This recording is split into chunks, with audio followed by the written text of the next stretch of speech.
আসসালামু আলাইকুম।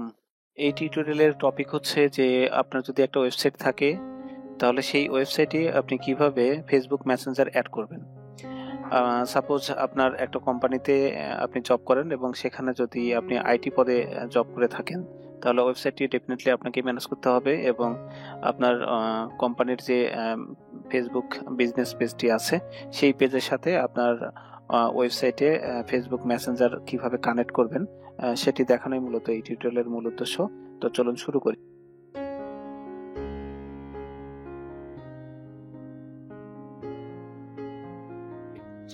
আপনি দেখতে পাচ্ছেন যে আমার এই সাইটটিতে অলরেডি একটি মেসেঞ্জার জাস্ট ইন্টিগ্রেট করা আছে এবং এটি দেখতে অনেকটা এরকম হবে। জাস্ট এখানে আমরা যদি ক্লিক করি তাহলে যে পেজটি আমাদের ইন্টিগ্রেট করা আছে সেটি জাস্ট ওপেন হয়ে যাবে। তো আমরা এই কাজটি এখন লাইভলি করব। তো এট ফার্স্টে আমাদের মেসেঞ্জারে ফেসবুকে যেতে হবে। ফেসবুকে গিয়ে আমাদের যে পেজটি আছে সেই পেজে আমরা ঢুকবো। তো আমি আমার বাম পাশে যে পেজ অপশন এখান থেকে আমি দুটো পেজ ওপেন করা আছে দেখতে পাচ্ছেন।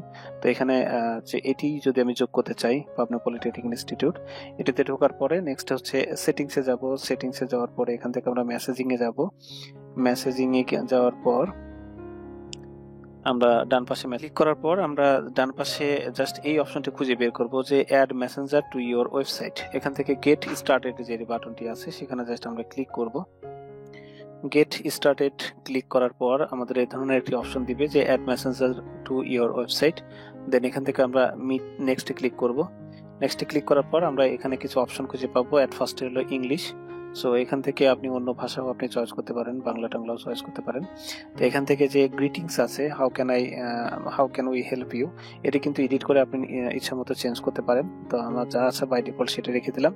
এবং গেস্ট চ্যাট অর্থাৎ ফেসবুকে কেউ লগ ইন নেই তারপরও সে চ্যাট করতে পারবে, সেটি যদি আপনি অন করে রাখতে চান তাহলে এটি অন বাই ডিফল্ট যেরকম আছে সেরকমই রেখে জাস্ট আমরা নেক্সটে ক্লিক করব।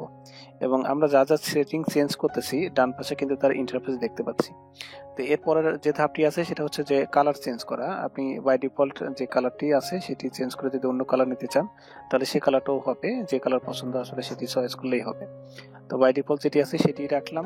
এরপরে এই পাশটা মনে করেন আপনার ওয়েবসাইটের ইন্টারফেস, মূলত এটা কোন পাশে থাকবে। অ্যালাইনমেন্ট হিসেবে আপনার রাইট সাইডে বাই ডিফল্ট আছে, বাট লেফটে আপনি নিলে ওয়েবসাইটের লেফট পাশে এই মেসেঞ্জার আইকনটি থাকবে এবং এখানে ক্লিক করলে আপনি আসলে চ্যাটিং করতে পারবেন। তো আমি এটা রাইটে রেখে দিচ্ছি। এবং বটম স্পেসিং ডেস্কটপে কত পিক্সেলের জাস্ট নিচের দিকে থাকবে, বটম স্পেসিং মোবাইলের নিচের দিকে কত অংশ উপরে এইটি অবস্থান করবে সেটি কিন্তু এখানে দেখাচ্ছে। অর্থাৎ এই যে মেসেঞ্জার আইকনটি তার নিচে আর কি বটমে প্রায় আপনার 24 পিক্সেলের জায়গা স্পেস রাখবে সে। আর অটোমেটিক্যালি এক্সপ্যান্ড অর্থাৎ আপনার ডিভাইসটি যত বড় হবে তত জায়গাতেই জায়গা অনুযায়ী এটি অটোমেটিক্যালি মানে এক্সপ্যান্ড হবে।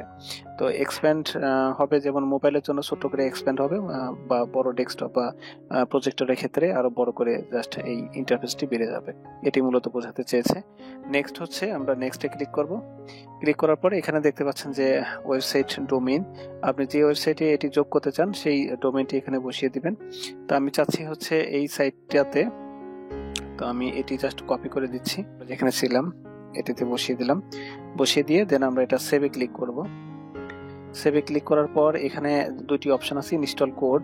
তো ইনস্টল কোডে আপনি I will add code to my website, অর্থাৎ এই যে কোডটি এটি কপি করে আপনি জমা দিতে পারেন, অথবা কাউকে যদি আপনি পাঠাতে চান, আপনার যে আইটি অ্যাডমিন তাকে যদি পাঠাতে চান তাহলে তাকে এই অপশনে ক্লিক করে তার ইমেল অ্যাড্রেস এখানে বসিয়ে দিয়ে সেন্ডে ক্লিক করলে তার কাছে এই কোডটি চলে যাবে, সে সেখানে বসিয়ে দিবে। তো আমরা জাস্ট নিজেই যেহেতু কাজটা করব, তো আমি এই অপশনটি জাস্ট চয়েস করে নিচ্ছি এবং এখানে যে কোডটি আছে সেটি জাস্ট কপি করছি। কপি করার পর উপরে দেখেন একটা জিনিস বলা হয়েছে, এখানে বলছে যে insert the snippet directly after the opening body tag, অর্থাৎ আপনার যে কোডের মধ্যে যেখানে বডি ট্যাগটি থাকবে সেই ওপেনিং বডি ট্যাগ যেখানে শেষ হবে তার ঠিক পরের লাইনেই আপনি এই কোডটি বসিয়ে দিবেন। বসিয়ে দিয়ে সেভ করলেই আপনার কিন্তু এটি অ্যাড হয়ে যাবে। তো এ পর্যায়ে যাই আছে, এরপরে নেক্সট আমরা আমাদের কোডটি বসিয়ে দিয়ে আসি। কোডটি বসিয়ে দেওয়ার জন্য আমি যে কাজটি করব সেটা হচ্ছে যে আমাদের যে সাইটে যেতে চাই এই সাইটে আমরা আসলে যোগ করতে চাচ্ছি। তো এই সাইটে এসে আমরা এই অ্যাপিয়ারেন্স থেকে এখানে যে থিম এডিটর আছে সেই থিম এডিটরে ঢুকবো। ঢোকার পর এখান থেকে আমরা header.php কে খুঁজে পাবো, একটু খুঁজে বের করতে হবে header.php কোথায় আছে। দেখেন থিম হেডার, এখানে header.php সো এটির উপর আপনি ক্লিক করব। এক এক থিমের জন্য এক এক ধরনের header.php আকারে থাকতে পারে, জাস্ট একটু খুঁজে বের করে নিতে হবে। এখানে আসার পরে দেখেন যে বডি যেটি আছে এই বডি কিন্তু এই ট্যাগে এখানে শেষ, এই যে এখানে এটা অ্যাঙ্গেল ব্র্যাকেট দিয়ে শুরু, এটা কিন্তু শেষ, তার মানে বডি ওপেনিং যে বডি সেটি আসলে জাস্ট এত বড় একটা লাইন। তো এখানে জাস্ট একটা স্পেস দিয়ে ফাঁকা জায়গা তৈরি করে নিয়ে আমরা যে কোডটি পেয়েছিলাম সেটি কন্ট্রোল ভি দিয়ে পেস্ট করে দিলাম। পেস্ট করে দিয়ে আমাদের আর কোনো কাজ নেই, নিচের দিকে এসে আপডেট ফাইলে ক্লিক করব।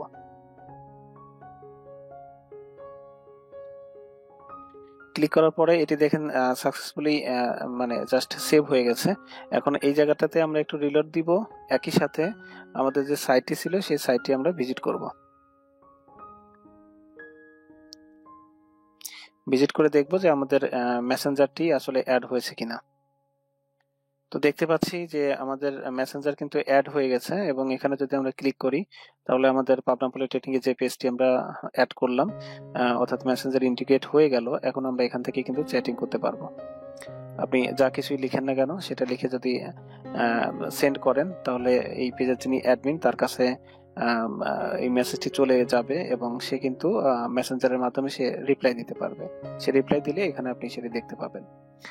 তো এভাবে আপনি আপনার যে ওয়ার্ডপ্রেস সাইট সেখানে আপনি আপনার বিজনেস পেজের যে লিঙ্কটি থাকবে সেই পেজটিকে আপনি জাস্ট এভাবে ফেসবুক মেসেঞ্জার অ্যাড করে নিতে পারেন।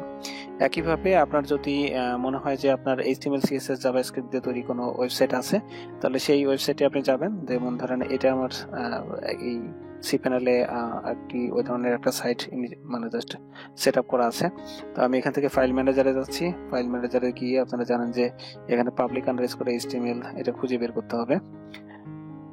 এখানে গেলাম কারণ এর মধ্যেই আমার এটা হচ্ছে রুট ফাইল, এবং এখানে আমার কিন্তু জাস্ট কি বলবো যে ইন্ডেক্স ফাইলটি কিন্তু রয়েছে, এই যে ছোট করে নিলাম ইন্ডেক্স ফাইল যেটি আছে। তো এর মধ্যে আমি আসলে অন্যান্য ওয়ার্ডপ্রেস ওয়েবসাইটও ইনস্টল করে রেখেছি। দেখে এটা হলো আমার মূল পেজ। এই পেজটাকে সিলেক্ট করলাম, দেন এখান থেকে দেখেন আছে এডিট বা HTML এডিটর, এটাতেও আপনি ওপেন করতে পারেন। তো আমি এডিটে ওপেন করছি। ওপেন করার পর আমাকে একটা নোটিফিকেশন দিচ্ছে, দেন আবার এডিটে ক্লিক করলাম। এখন এইখানে যে বডি ট্যাগ এই বডি ট্যাগে আমি কোডটা বসিয়ে দিব। তো কোডটি জাস্ট বসিয়ে দিলাম যেহেতু কপি করাই আছে, এবং এটি আমরা জাস্ট সেভ করে দিব। কিন্তু একটা বিষয়, আমরা কিন্তু এই যে joyit247.com এই ডোমেইনটি কিন্তু আমাদের এই পেজে যোগ করিনি। তো আমি এই পেজে যোগ করে দিচ্ছি। একটা অলরেডি যোগ করেছি। এখন অ্যাড অ্যানাদার ডোমেইন যেখানে লেখা আছে এখানে ক্লিক করব এবং এটি বসিয়ে দিব। বসিয়ে দিয়ে দেন আমি সেভে ক্লিক করব। তো দেখেন আমার এখানে দুইটা যোগ হয়েছে, একটা হলো /demo দিয়ে একটা, আর এটা হচ্ছে সরাসরি joyit24.com। এটা হচ্ছে HTML CSS দিয়ে তৈরি, আর এটা হচ্ছে সম্পূর্ণ ওয়ার্ডপ্রেস দিয়ে তৈরি। একইভাবে আদার্স যেসব ওয়ার্ডপ্রেস সাইট আছে সেগুলো কিন্তু আমি এরকম ডোমেইনগুলো বসিয়ে দিয়ে সেভ করে দিতে পারি। এবং ডান পাশে যে কোডটি দেখতে পাবো সেটি জাস্ট থিম এডিটরে ওপেন করে জাস্ট header.php এর মধ্যে প্রথম যে বডি ট্যাগটি থাকবে যেখানে শেষ হবে তার ঠিক পরের লাইনে জায়গা করে নিয়ে এই কোডটি বসিয়ে দিয়ে আপডেট করে দিলেই আপনার মেসেঞ্জারটি ইন্টিগ্রেট হয়ে যাবে। জিনিসটা কিন্তু খুবই সিম্পল এবং ইজি, আপনারা চাইলে এটা করতে পারেন। তো এটা জাস্ট এটা আমরা করে ফেলেছি, সেভও করে ফেলছি, জাস্ট ফিনিশে ক্লিক করব, দেন ডানে ক্লিক করব, কাজ এটার শেষ। এখন আমরা যেটা চেঞ্জ করলাম, যে এখানে যে সেভ দিয়ে যে চেঞ্জটা করলাম, এখন এটি আমরা ওপেন করে দেখি যে আমাদের পেজে এটি আসলে যোগ হয়েছে কিনা। তো আমি জাস্ট এটি ওপেন করে নিউ ট্যাবে যাচ্ছি। তো দেখতে পাচ্ছেন যে আমাদের কিন্তু অলরেডি এসে গেছে, এবং এখান থেকে কিন্তু আমরা আমাদের যে বিজনেস পেজ সেই পেজটিতে কিন্তু আগের মতোই জাস্ট বিভিন্ন ধরনের মেসেজ আদান প্রদান করতে পারবো এবং অ্যান্সারও দিতে পারবো। আপনারা জাস্ট এভাবেই আপনার সাইটগুলোতে জাস্ট ফেসবুকের যে পেজটি আছে সেই মেসেঞ্জার ইন্টিগ্রেট করতে পারেন এবং ক্লায়েন্টের সাথে জাস্ট সেভাবে যোগাযোগ রক্ষা করতে পারেন। তো আশা করি ভিডিওটি ভালো লাগবে এবং উপকৃত হবেন। যদি ভালো লাগে তাহলে ভিডিওতে লাইক দিয়ে আরো 5 জনকে দেখার সুযোগ করে দিবেন এবং আমার চ্যানেলটি সাবস্ক্রাইব করতে ভুলবেন না। থ্যাংক ইউ, আল্লাহ হাফেজ।